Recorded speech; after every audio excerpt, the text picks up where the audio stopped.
Good morning. This is Gregg Roman with WWDB 860 AM Philadelphia Talk Radio with the Middle East Forum Sentry Radio Hour.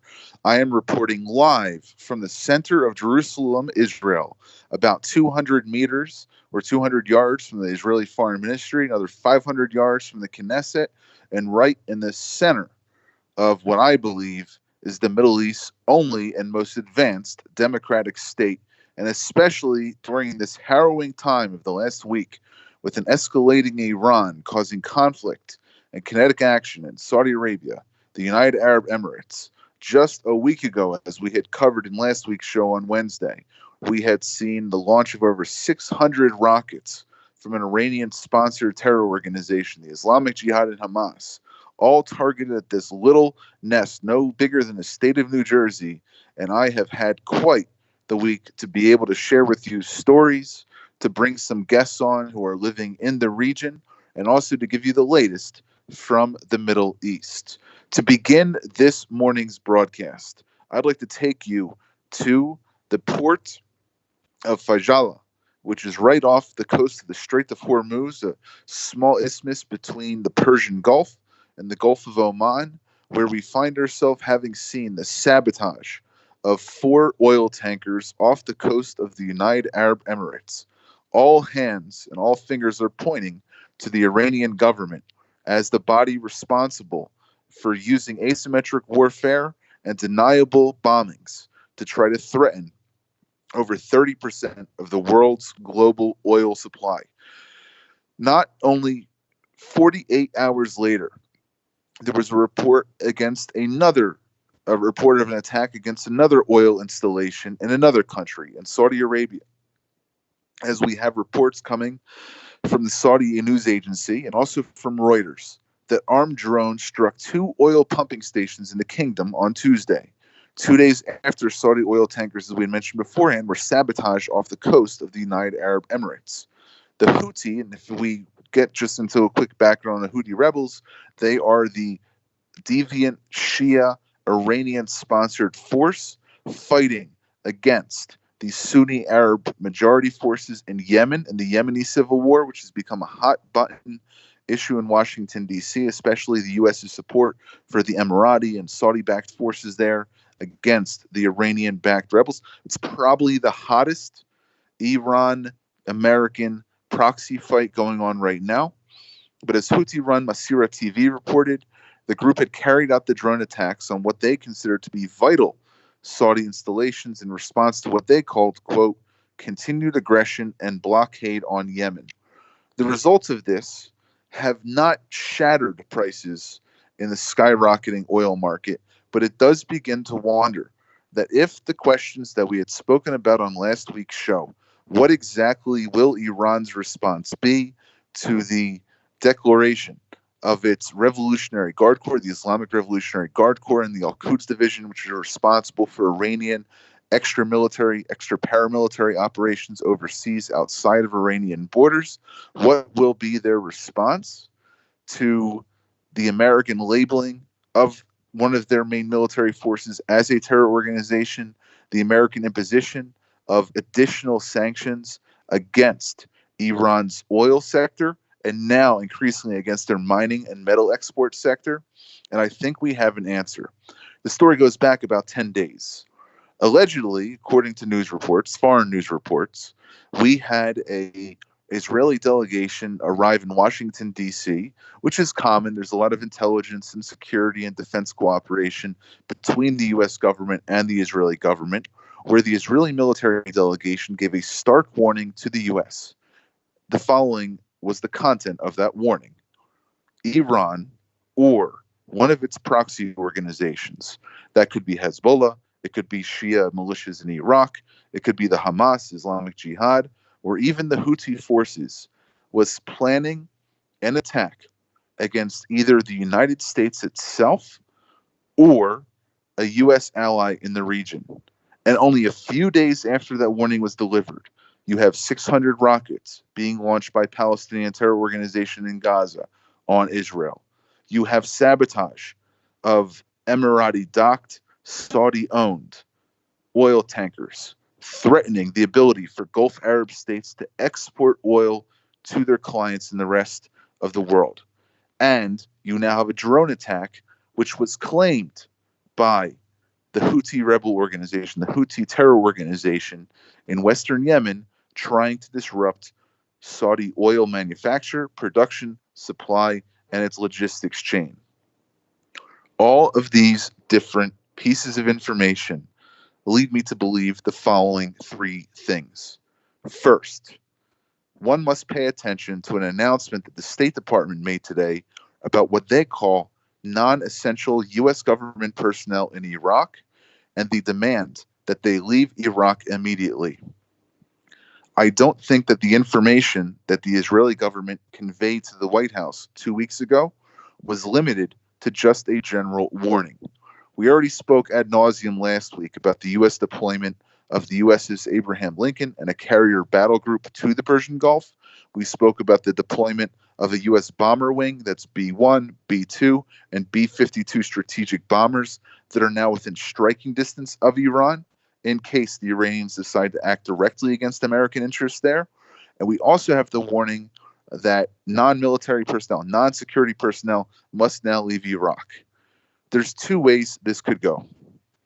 There may be a slow, deliberate increase in not just saber rattling, but the deployment of Iranian proxy forces to attack the U.S. in the region. We have not yet seen what the American response to this will be. President Trump gave a general answer to what reporters were asking him on the White House lawn would be the American response or the American rationale for this deployment of force. And if it's anything to consider, the Iranians have fired first. The deployment of your strategic weaponry or your strategic forces, especially that of an aircraft carrier, an amphibious battle group, which holds between, depending on the allotment of the force, 1,000, 2,000, maybe 3,000 Marines. The plans which may be announced in case of an escalation in the conflict of 120,000 American troops to surround Iran, not to necessarily invade it. If we look at the figures from 2003, during the Iraq War, it took 150,000 soldiers to invade Iraq to overthrow Saddam Hussein. Iran is a country that's almost twice as big and has 4 times the population. So even this announcement being made by the United States does not indicate that there's an invasion coming. It means that they're trying to contain Iran. But going back to the first point, non-essential U.S. military and State Department government personnel are being ordered to leave Iraq. The second point is the Iranians have fired first. The third point is the binary option between playing a game of chicken, which ends up in people potentially losing their lives, our allies being attacked, the global oil supply being disrupted, or perhaps the Iranians blink first. One has to think about the consequences of the actions of both sides. The argument that I would make is that this is a situation that is better to happen now when America has a ability to deploy its first forces surrounding Iran. That means that we have Afghanistan, Pakistan, Azerbaijan, Iraq, Kuwait, the Gulf countries. American forces are surrounding Iran on all sides. Now, the opposite side of that is that's a lot of targets for the Iranians to go after. They know their backyard. They know the proxy forces that they have available to strike out in those countries where the Americans are stationed. But if we're looking at this being a situation that's an escalation now, I would much rather have this dance with the devil, with the Iranian devil, happen today over the issue of nuclear weapons, over the issue of sponsorship of terrorism, over the issue of having a monopolistic hegemony over their neighbors, rather than having it 10 years from now, or if we go back to the timeline of the Iranian nuclear agreement, 6 years from now, when they would be allowed the almost unlimited development and enrichment of uranium sources.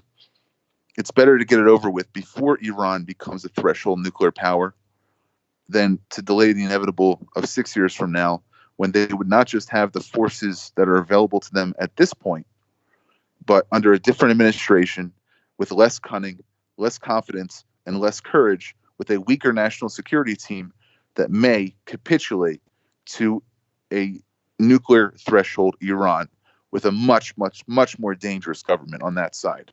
The way this plays out, I'm not sure anyone necessarily has the information on being able to prognosticate or predict which way it goes. But if Iran does not back down, the U.S. will eventually respond with overwhelming force. I don't think we're looking at an invasion, but we are looking at the potential toppling of the Iranian economy and the internal dissent that comes with it. Just like what happened to the Shah in '79 could happen to the Ayatollahs today. After these messages, Danny Seaman from the Israel Victory Project. The Middle East Forum has been promoting American interests in the Middle East for the past 25 years. The forum provides context, insights, and policy recommendations through its premier and most widely read Middle East journal, Middle East Quarterly, publishing debates, public lectures, staff writings, arguments, and coverage of every Middle Eastern country that America operates in. From Morocco to Iran, from Turkey to Djibouti, the Middle East Quarterly is there for you. Read more at www.mequarterly.org. Every day, the men and women of the United States Marine Corps demonstrate their commitment to defend the American way of life. Since 1775, we have served our nation as a force in readiness. From combat operations to humanitarian assistance in every corner of the world. No matter where the mission takes us today, or wherever our country needs us tomorrow, we always remember the land we call home. As Marines, we take a stand for each other, for our nation, for us all. The few, the proud, the Marines.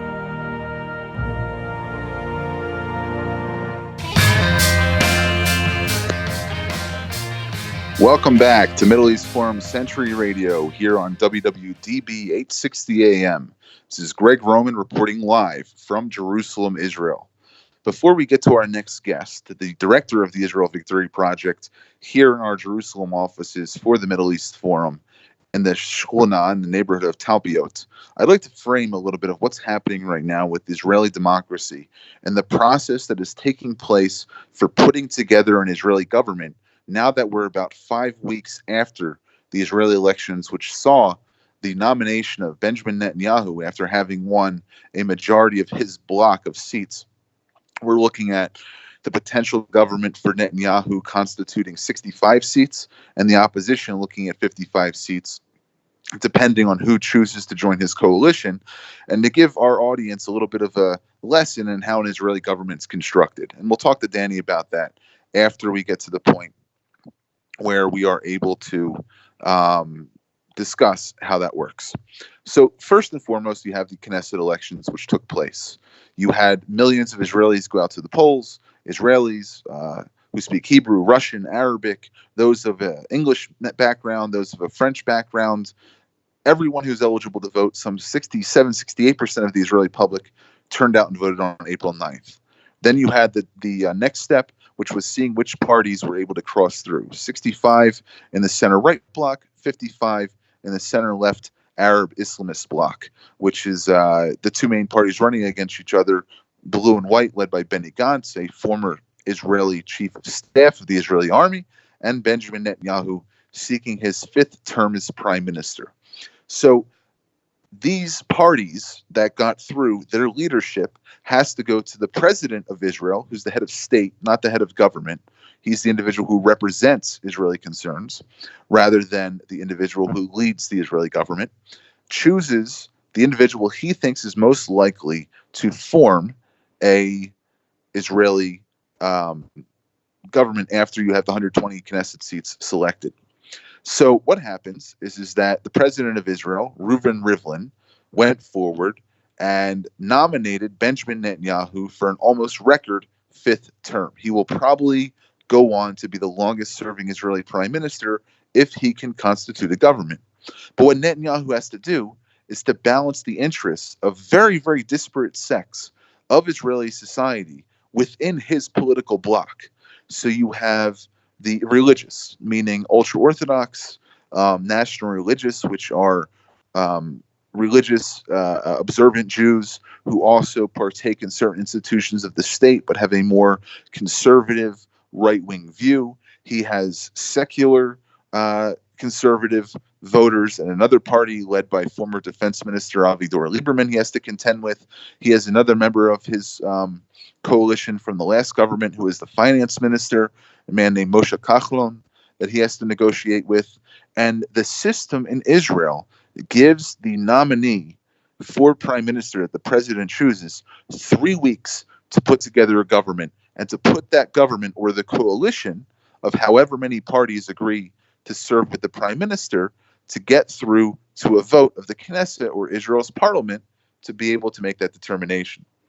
Now, we are at the point where Netanyahu's time to construct a coalition government has expired. So just last week, he went back to the president and got a 2-week extension, meaning that Netanyahu has now 14 days until May 29th to form his government. And on the background of all of these different political plays going on, I'm hoping that Danny, our guest, the former director of the Israeli government press office, the former president of Voice of Israel Radio, a former paratrooper and Israeli diplomat in New York City, and I'm glad my colleague from the Middle East Forum, who leads our Israel operations here, can give us a little bit of context and how the coalition building is going. Danny, welcome back to the program.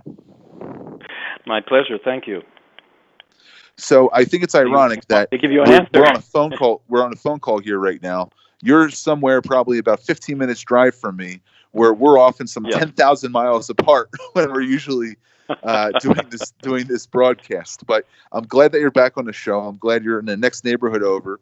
We're going to see each other later today, so it'll be nice to sit down with you. But going beyond the coalition mathematics, going beyond the analysis of how Israeli governments are built, what are one or two issues that you think Netanyahu is wrestling with right now in his coalition negotiations to try to form the next Israeli government, which will give him an almost guarantee that he will be Israel's longest-serving prime minister?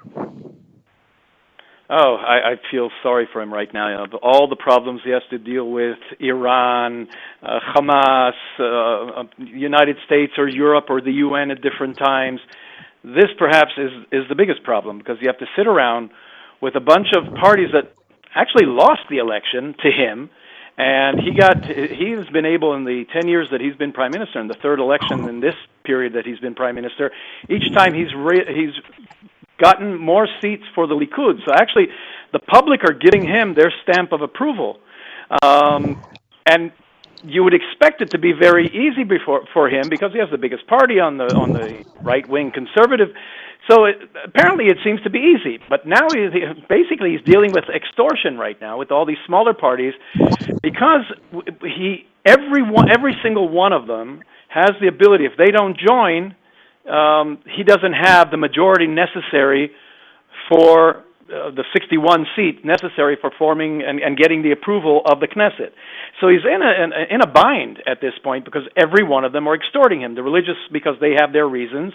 The Beit Yehudi party, because they all want to get a better seat. Now, even before, let's say he resolves this problem with them, and they all get what they want, and they're all happy, and they're all in this coalition, then he has an even bigger problem. Then he has to deal with the members of his own party, because you have at least 15 of them who believe that they are qualified to be ministers, or in the very least deputy ministers, and they're all thinking about their futures. You know, they're all pretty young, in their 50s and 40s, so they're at the peak of their political careers. They've been chosen in the Likud. The Likud is one of the few parties, I think only two parties actually have primaries that selects, so they're actually selected by the members who vote for the Likud then in the general election. So they all feel that they deserve a really respectable position. So once he gets over with the coalition partners, then he has to sit down, and there are going to be those disappointed. Now, you would expect they have a key by which they decide how many ministers there are, or how many ministers each party gets. So in the past, it was saying for every 4 seats, you get 1 minister. Most of the smaller parties right now have 5 or 6 seats. So they are going to extort him to the point where they get 2 ministers. What it means is it leaves less places for the Likud members. He may face a revolt within his own party because there are quite a few of them who believe that not only do they deserve to be ministers, those who were ministers the last time expect to be upgraded now. If you were a minister of transportation, you want to be foreign minister. If you were a minister of some made-up, and I'm literally saying made-up cabinet ministry, because they make it up to get these people satisfied and that they're ministers, and they get everything that comes along with that. So, these here they're like expecting now to be issues, elevated to a bigger issues position of policy and state. I think that most prime ministers have to do the hard work of forming what is probably, in Churchillian terms, the best, worst form of government, except all those other forms that have been tried from time to time. So he's got to make the least amount of people happy that is still the most amount of people that he can govern with. And there's some tricks where you can make someone a minister, and then there's a law in Israel called the Norwegian law, which if you become a minister, then the next person on the list also can become a minister, but then that allows more people to join the Knesset, the parliament. But in terms of things that are going on in internal Israeli right-wing politicking, we have religion versus state. We have what is going to happen with the future of Israel's response to the Gazan issue. Can you go a little bit more in depth on the content or the substance of what the disagreements are between the parties, and maybe give us an example or two? I'll tell you, all of these things that you mentioned can all be resolved. The issue between secular and religious demanding more observance of the Sabbath and not working on the Sabbath. There's also the law of, because you have in the military service here is mandatory, but religious people, if they prove that they study in the yeshiva, they're exempt from it. But now for those, over the years, it's became that those who don't even study are also they don't declare that they're not studying. So there was a law passed that those who are not in the yeshiva or not studying Torah have to serve in the military. So they want to reduce that. That has to do with the control of the rabbis on their society. Just a sidebar, and a very interesting thing here, when you're talking about the concern of Jews in the United States is assimilation, there's an element of assimilation happening in Israel as well, and that's why the religious leaders are so concerned. What is the assimilation happening here? They're becoming more and more, I won't say secular, but they're less Haredi, less religious, and they lose control. So it's all about control. And then you have the element of what's going to happen with Hamas. Some of the partners are asking him to show a tougher, and he has his own. I had the opportunity we have a radio show here in Israel, and we had the opportunity to interview him before the elections. And I asked him that question, coming from the South myself, and I still have family there. People who naturally vote for him are asking, what is he going to do about it? And he was very honest in his answer. He said, I have a hard time, and I want to make sure that I've used every option before sending soldiers, and I know what the consequences can be for that. He says, I know how I go into it. I don't know how we get out of it, but I know that soldiers pay the price. He doesn't want to do that, which is very noble, and he was very honest, and I respected him for that answer. But these are the issues. So while he's concerned with that, others are concerned with impressing their voters, so they need to demand that he takes tougher stand vis-a-vis Hamas, without the other aspect of it, which he says there are things here that the public aren't aware of. It could be relations with the Arab countries. It could be a request from the United States. There are many things at play here that we don't know about that he obviously, as the prime minister, does know, and he has to juggle all of that. But as I said, every one of these things I expect to find a resolution to. His big problem will then be, how does he pacify the egos of the members of his own party? And I'll tell you, it's the toughest job in the world being prime minister of Israel. So you have these potential secrets or agreements or nadir in relations between Israel and the Arab world that maybe only the prime minister and a select few group of advisors around him know about. But at the same time, last weekend, or 2 weekends ago, around 700 rockets fired in increasingly high volumes of salvos meant to defeat Israeli anti-missile systems. And the end result is millions of dollars being spent in defense costs You have economic and structural damage, the disruption of the Israeli education system. But the most grave instance of danger to Israelis is this is really the first time in a 24-hour period that 3 Jewish Israelis and 1 Muslim Arab Bedouin Israeli were killed as a result of direct rocket fire. So even though time in a few years, there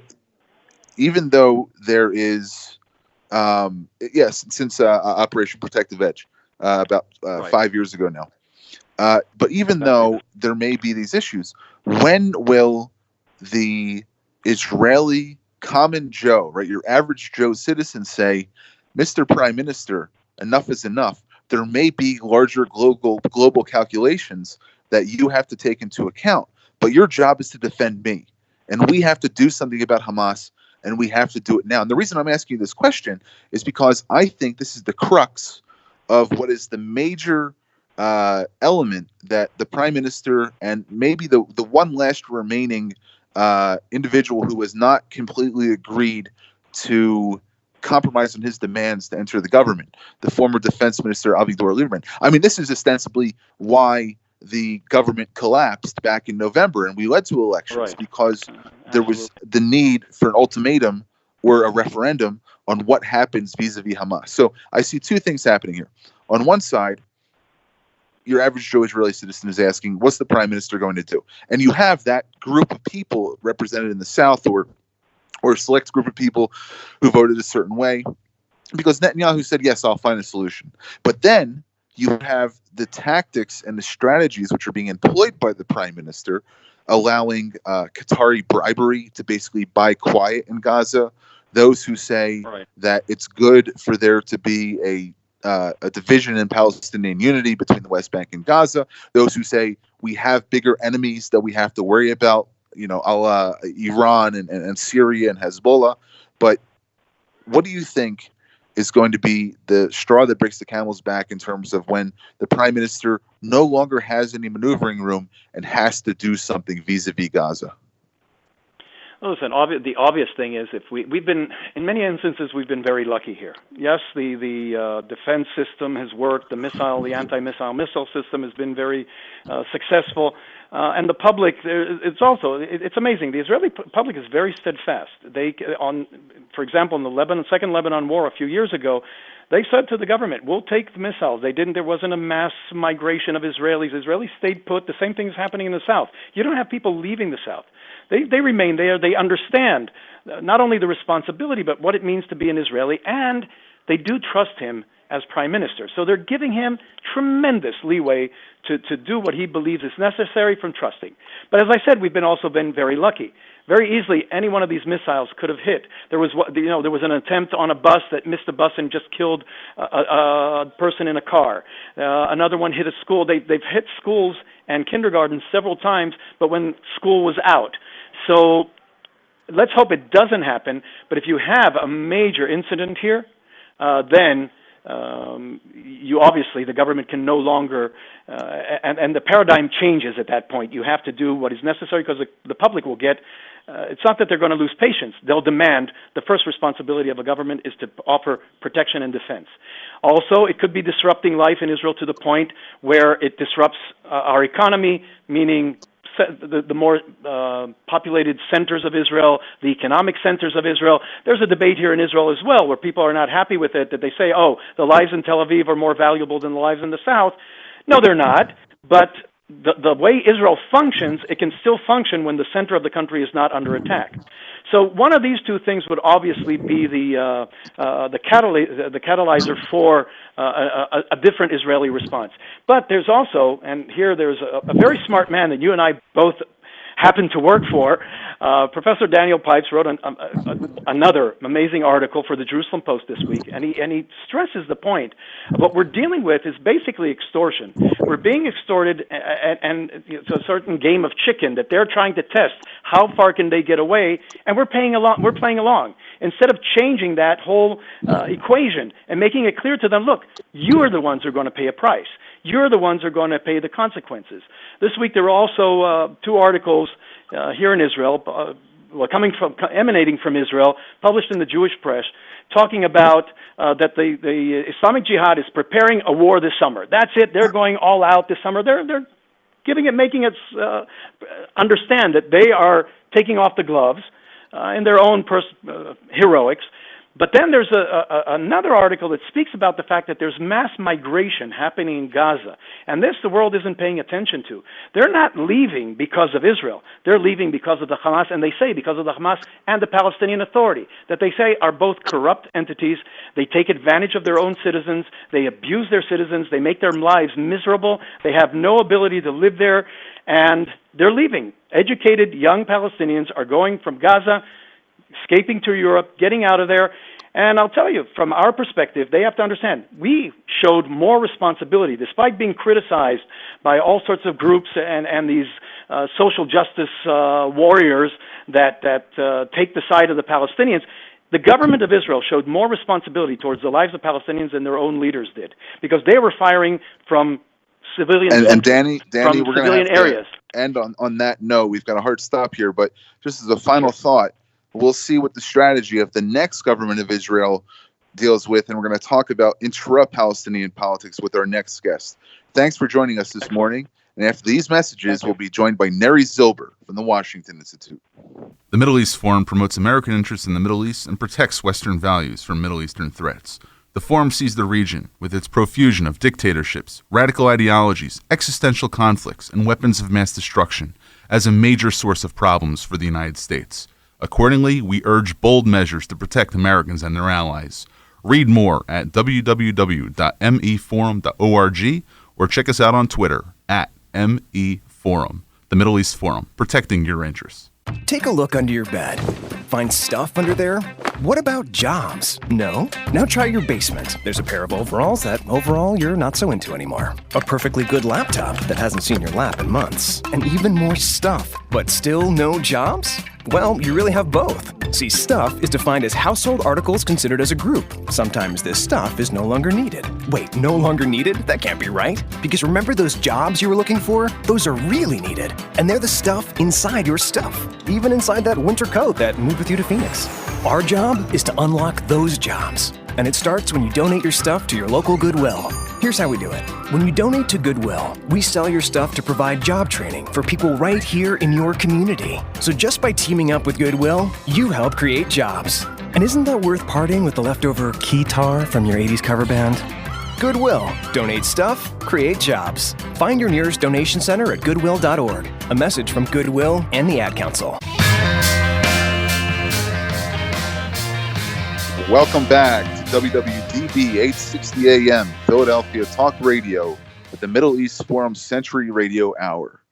Our next guest, Neri Zilber, has a new piece out at the American Interest, looking at potential solutions to intractable problems which have plagued the Israeli-Palestinian peace process for the last 26 years. But before we get into this conversation with him, let's give a little bit of a background on Mr. Zilber. Neri is a journalist and analyst on Middle East politics and culture, and an adjunct fellow at the Washington Institute. Prior to joining the Washington Institute for Near East Policy, he was a Tel Aviv-based fellow of the Institute of Current World Affairs from 2011 to 2013, and he has traveled extensively throughout Israel, the West Bank, and Jordan, reporting on regional issues.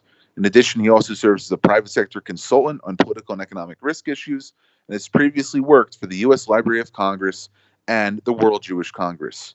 Neri, welcome to the program. Good to be with you. Thanks for having me.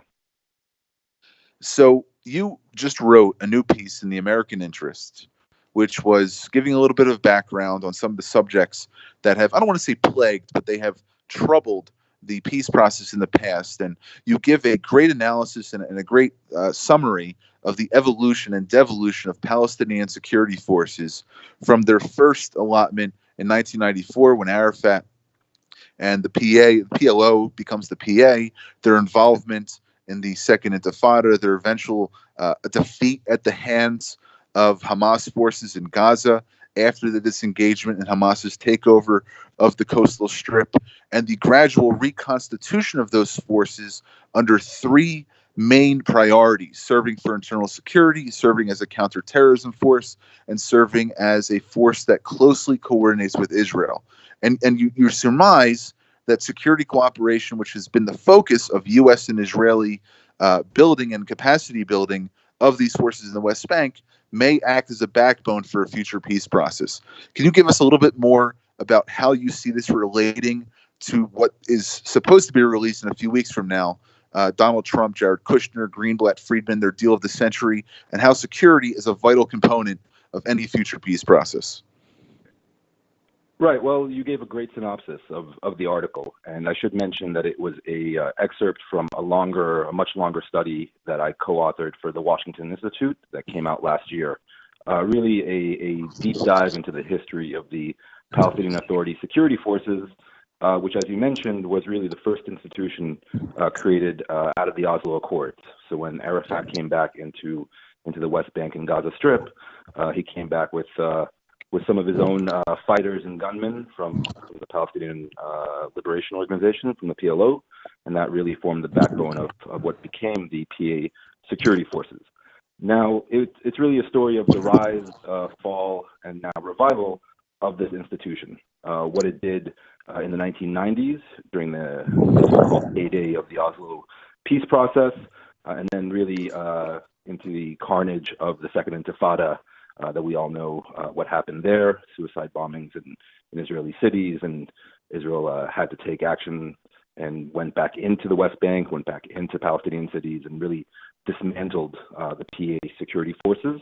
But then coming out of the Second Intifada, with, as you mentioned, U.S. support, international support, the Europeans are also involved here on the ground, reconstituting, retraining, and ultimately rearming this security force. Now, we should mention it's a variety of forces that do a variety of things, but all in all, and this is an important point, there are about 30,000 men under arms, whether policemen, gendarmerie, intelligence officers, but 30,000 men under arms in the West Bank today, working day in, day out, night in and night out, with their Israeli counterparts, with the IDF, with the Shin Bet, to uphold security in the West Bank, to counter terror, primarily from Hamas in the West Bank, and coordinate with Israel on various security issues. And this isn't, going back to your key question, this isn't a minor point. Security, we learned this the hard way during the 1990s and during the Second Intifada. Security is the baseline for any progress, whether economic progress, whether social progress between the two communities, between Israelis and Palestinians. And really, it's the baseline for any kind of peace process, if not an actual peace deal. You need quiet, you need stability, you need trust between the two parties, and really security is the key question. And so the piece actually explains how do we explain the relative quiet, the relative stability, really over the past 10 years in the West Bank. Now, it's not as quiet as maybe nicer parts of Philadelphia or what we term, normal parts of the rest of the world, but relative for this part of the world, and really relative to what we've seen over the past 25 years or so. It is actually surprising, remarkably surprising, how stable it has become.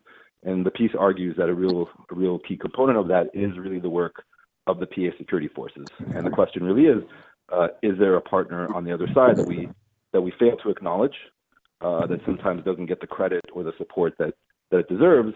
And this is something that the Trump peace team, I think, should very much take into consideration. So I had the privilege of working side by side with the United States Security Coordinator, Keith Dayton, a former artilleryman from the U.S. Army. He gets positioned here in the U.S. consulate, or the former U.S. consulate now in Jerusalem, back in 2008, 2009. And I end up working with a group called COGOT, the Coordinator of Government Activities in the Territory, in the territories, that being Judea, Samaria, the West Bank, and Gaza. And I become part of this team, which is city by city training between 700 and 1,000 Palestinian membered brigades, which eventually constitutes the security force in every major Palestinian city center, from Tulkarem, Jenin in the north, all the way down to Hebron and Jericho in the south. But I want to get beyond just the security apparatus for a second. I agree and I concur with your opinion that these are professionally trained, now for over a decade, individuals and officers that are consummate professionals in the way in which they work with their Israeli and American and even Jordanian counterparts. That's something that we have to mention. Jordan has a very strong role in training these forces when they go over the Allenby Bridge and then come back. The Jordanian army has a large part in this too. But there's the point where security, yes, is important. And at this moment, the PA security forces are reliable, but they're only as reliable as their political leadership, in my opinion, allows them to have a certain amount of cooperation with Israel. And it's not so much that there's a security partner on the other side, but if the political process devolves, or if there is a degeneration, just like there was in October of 2000, right at the waning end of the Clinton administration, and then we get to Camp David II, we get to the Sharm el-Sheikh process, and it was these well-equipped predecessors, maybe not well-trained or well-disciplined, but well-equipped predecessors of the current PA security forces, the Tanzim, which was the armed wing of the Fatah party before the evolution of the Al-Aqsa Martyrs Brigade, that was trained in a similar program by George Tenet back in the early 90s, right after Oslo, which was ostensibly supposed to target Hamas, that became the tip of this Palestinian spear fighting against the Israelis that they had only been sharing offices with a few weeks before the eruption of the Second Intifada. So as well as they're trained, what other elements have to be part of the political process to ensure that security cooperation would continue in a peace process? So that's a great point, right? So they're security professionals, but they're only as capable or professional as the politicians allow them to be. To their credit, and sometimes, as you mentioned, past precedent, to their great discredit. Now, the key point I think is that the PA security forces operate under this larger political rubric, under this larger political framework. And the key question is whether they can maintain their cohesiveness, their discipline, their effectiveness, absent a real political horizon for change. In the article and also in the larger study for the Washington Institute, I interviewed multiple Palestinian security officers and commanders, and the key point really that you hear again and again is that we're not doing this as a favor to Israel. We're doing this as a national interest, a national Palestinian interest, and the key objective moving forward, really, to their minds, is statehood. And if you take that away from them, if you take away that goal and that political horizon, then what are they really left with? That's point number one. And point number two, absolutely. Arafat in October of 2000 made a very fateful decision to escalate violence against Israel, including those very same security forces. I would just argue, though, that if you look at the historical record, and I go into it in the study and a little bit in the article, Arafat was never as effective, against Hamas, countering terror, stopping demonstrations from flowing out into highways and checkpoints and clashing with Israeli soldiers and settlers. He never did any of the things that we've seen from the current Palestinian leadership over the past decade. And so that's obviously to their immense credit at the moment. And again, they're not doing this oftentimes as a favor. It's also an interest that they greatly have to uphold stability. But it's something to keep in mind because, just as easily as Arafat escalated and really undermined everything that had been established with the Oslo Accords, and then moving forward, Mahmoud Abbas, the current Palestinian president, is actually doing a lot to maintain both security coordination and the larger framework, and that's something that should be taken into account and also not taken as a given. No, and I think that the reticence of the Israelis who allowed the security training to take place after Oslo, without truly holding Arafat accountable, is something that they reinvested and they relooked at when the Shin Bet, when the Israeli civil military leadership, specifically in the West Bank, allowed this program to take place in 2009, 2010, said we have to have at least a political partner who will allow there to be a certain maintenance of quiet in the West Bank for this program to succeed. But that only goes so far as, like you said, the willingness of the Palestinian leadership to try to see that there's light at the end of the tunnel for their ultimate goal, which is to attain a Palestinian state side by side with some other state. And this, I think, gets to the crux of the issue. I mean, you label it in the title of your report: "State with no army, army with no state." And if the Palestinians don't see that they're going to get a state, how can that devolve not just into a political crisis, but also the potential that the training that these guys have received over the past 10 years, or there are some officers who have served for 25 years. I mean, if you look at Jibril Rajoub, one of the biggest gripes that Hamas has with him is that he was responsible for the imprisoning of Hamas leadership for the brief period in 95 after that major suicide bombing campaign unleashed by Hamas and Islamic Jihad was taking place in Israeli city centers. They were getting to the Wye River Accords, and you really had to get the American pressure from Clinton on Arafat. It's maybe the only time that Arafat had a West Bank wide operation against Hamas originators of terrorism. But then, like you write in your report and in your briefer article in the American Interest, that it was sort of a revolving door, right? They would put them in prison for a little bit and then eventually let them out to resume their terror activities. But the point I'm getting to here is that I think while security is important in any future arrangement between the Israelis and the Palestinians, until the potential for Palestinian rejectionism and another leader that may replace Abu Mazen, Mahmoud Abbas, sees that he's got 20,000 well-armed security forces at his disposal, and he may choose to use those security forces against Israel because he doesn't seem like he can get the state on his terms. You have to conquer rejectionism and Palestinian irredentist ideology before you can say, all right, these security forces are somebody we can put our bet on for the long run. Yeah, I mean, I think you touch on a key, on a major point. I'll say a couple of things. Number one, you're absolutely right. The basic wager for Israel in terms of a peace process is how much security do you risk in return for any political upside that you may receive in return. And you can debate the point, but a lot of people here in the States, talk about the political upside being the future of Israel as a Jewish and democratic state. Right, and that's a whole other conversation. But really, that wager is in place in terms of the bigger picture of the peace process and what we're trying to attain. Point number two is that while it's true that the Palestinians could obviously revert back to terror and violence, it's interesting to my mind that Mahmoud Abbas has been in power now for much longer than Arafat was. That's an important point to keep in mind. And he actually never escalated. He has not escalated. Like we saw Arafat try to escalate multiple times in order to kind of extract certain political benefits from Israel and the American negotiators. So that just hasn't happened yet, to his credit. But really, he's eschewed violence, and he hasn't done many of the things that even some of us Palestine watchers may have predicted that he could have done in terms of past and more recent political crises.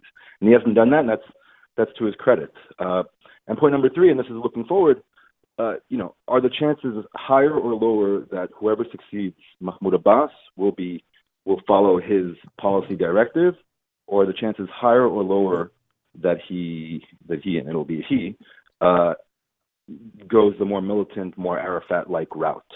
And my only point in both kind of my public remarks and written papers and even in informal conversations is the U.S. and Israel and also the Palestinians themselves have to create a more conducive environment moving forward into a post-Abbas era where that person can rise up and take power and, again, maintain stability and security for everybody, but also feel comfortable in the existing framework to move forward, as opposed to the alternative, which could, as you rightly point out, devolve into something a lot messier and a lot more violent.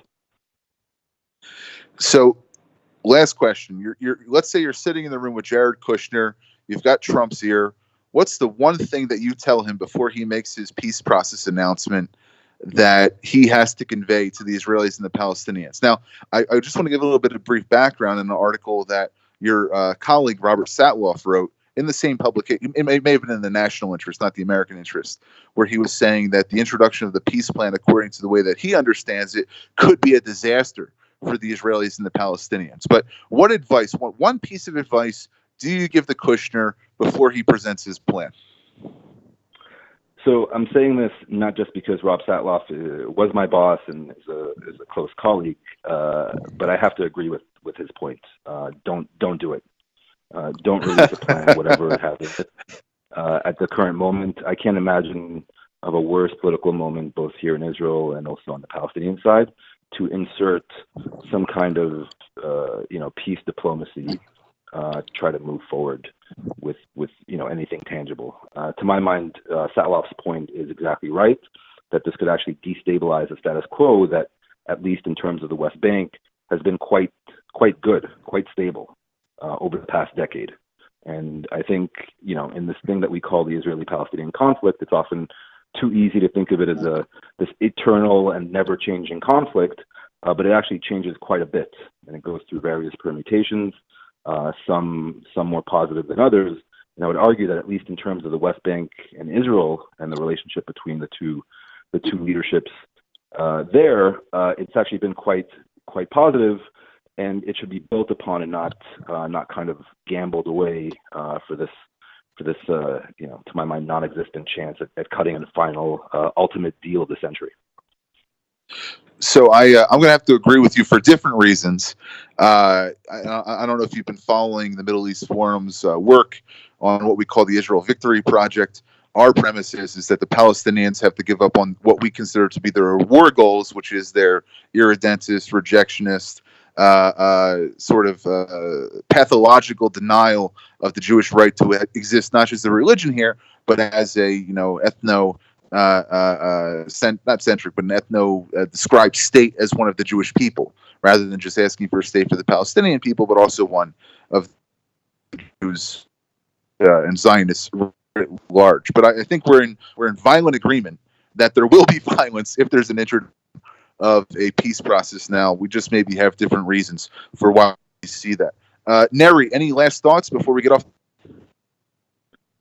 No, I would just say on that point, violence isn't inevitable, not even in the Middle East, and that we've seen moments where violence could erupt but hasn't, and I would chalk a lot of it up to more positive and more rational Palestinian decision making than we've seen ever in the past, and I think that should be taken into account and not undercut or taken as an inevitability that it'll continue that way. From your lips to Kushner's ears. So thank you very much. Neri Zilber of the Washington Institute. Final thoughts after this message. The intellectual backbone of American Middle East studies has provided a rationable excuse for individuals trying to promote an anti-American agenda. We see that those individuals who are in Islamic studies and American Middle East studies programs at some of the most major American universities find themselves justifying the behavior of America's enemies overseas and promoting domestic threats that harm us here at home. If you want to go and learn more about Campus Watch, the Reader's Digest of American Middle East Studies, check us out on Campus Watch at www.campus-watch.org. Introducing the YMCA. What, you already know the why? Or so you think. Sure, you know the why for a swim, a workout, even a game of hoops. But did you know we're more than that? We're a cause. When you take your jump shot at the Y, someone else is getting job training. Take a cardio class, while kids are in an after-school enrichment program. Practice your downward-facing dog as a teen practices her leadership skills. That's the why. We work with people no matter their age, income, or background and give them the opportunity to learn, grow, and thrive, all with one simple goal in mind, to strengthen our community. And we've got so much more that does just that. So while you might think of the Y as that place for lifting weights, we're also about lifting entire communities. Introducing the Y. We're so much more than a place. We're a cause. Visit ymca.net/more. Welcome back to WWDB 860 AM Philadelphia Talk Radio. I'm Gregg Roman with the final thoughts on the Middle East Forum Sentry Radio Hour. We heard two different kinds of opinions on the way in which Israelis are dealing with their own domestic political issues and how the future of Palestinian political processes vis-a-vis the upcoming so-called deal of the century is going to be released. Had an interesting conversation with a colleague today here in Jerusalem where the points that Mr. Zilber had brought up about this not being the right time for introducing a peace process, and even looking at the way in which the Israeli political process is still trying to put together their own government, that it may not be the time to introduce a new negotiation process between Israel and what I think is the irredentist, rejectionist Palestinian partners. The history of the peace process tells us that from Oslo and the infamous White House lawn handshake between Yitzhak Rabin, the former Israeli prime minister, Shimon Peres, the former Israeli foreign minister, President Bill Clinton, and the nefarious rejectionists on the Palestinian side, Yasser Arafat, that the only thing that came out of that now 26-year-long process is the deaths and the maiming and the injuries of Israelis and Palestinians. Maybe the only positive development was that of the Palestinians being able to experiment with their own self-autonomy, but the ability to go down the downward spiral, back into violence, and acting on the rejectionist inhibitions is that of what may come out of this peace process. So if I had to give my own piece of advice to Mr. Kushner and to President Trump, I would say, do not enter into a negotiation process now. Do not allow the mistakes of the past to present themselves again to be repeated in the future. And more so, I think we find ourselves in a situation where unless we give Israel full backing to decide what it has to do vis-a-vis the Palestinians to end their decades-long cycle of violence and rejection of the right for Jews to live in their ancestral homeland, another peace process will only lead to what our professor and the head of the Middle East Forum has called a war process. Thanks to Neri Zilber and Danny Seaman for joining us today. Delaney Yanchek, our production assistant, Lisa Barbunas, our director of communications, and all of the Middle East Forum staff. Next week, I'll be back in Philadelphia. Have a great rest of the week.